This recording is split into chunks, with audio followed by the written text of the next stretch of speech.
So we're here at JR Motorsports, which is Dale Earnhardt Jr.'s racing headquarters. So welcome to another episode of Junkyards and Barn Finds with Sean, and I'm Sean.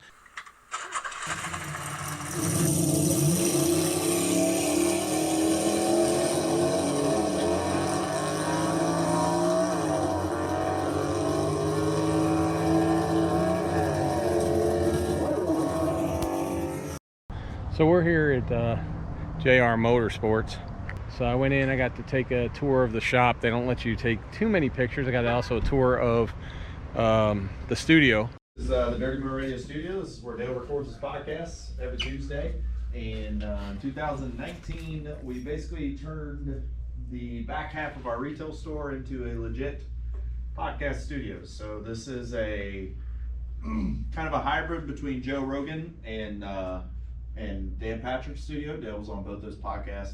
He really enjoyed the way Joe Rogan had his setup with the table and the face-to-face interaction with the guests, and then all the memorabilia, the kind of the man cave feel, if you will, that Dan Patrick had in his studio. So everything in this room is straight out of Dale's personal collection as far as memorabilia.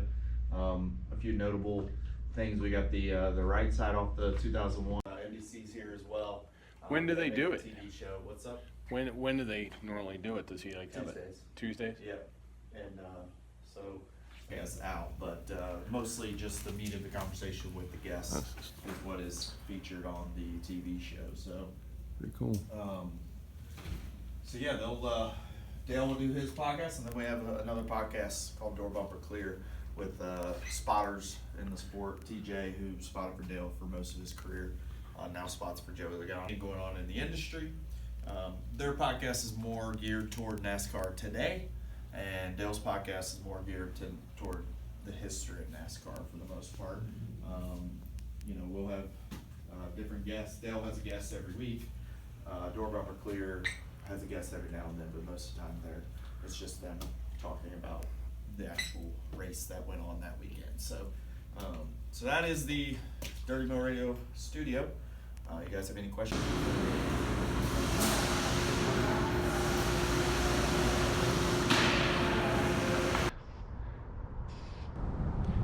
All right, just letting you know that since I just got this at JR Motorsports, the world headquarters, and Dale Earnhardt Jr. signed it. So here is the signed Dale Earnhardt Jr. helmet from Junior Motorsports. Just so you know, so it's a real thing. Unfortunately, you can't do a lot of, well, you can't really do any videoing other than what I did in there in the studio and on the Nova. But that was a pretty cool tour. It took about half an hour. Got to see a lot of the Infinity cars. You got to actually all the Infinity cars, everything that was here, how they build them, how they put them together, how they're painted, how they're constructed. So it was really, really cool. It's worth coming to see. It was awesome. If you like this video, please subscribe, hit the bell, tell your friends, brush your teeth, all the normal things. Thanks. April, should they subscribe to this channel even if they don't like cars today for this one? Probably just for this one.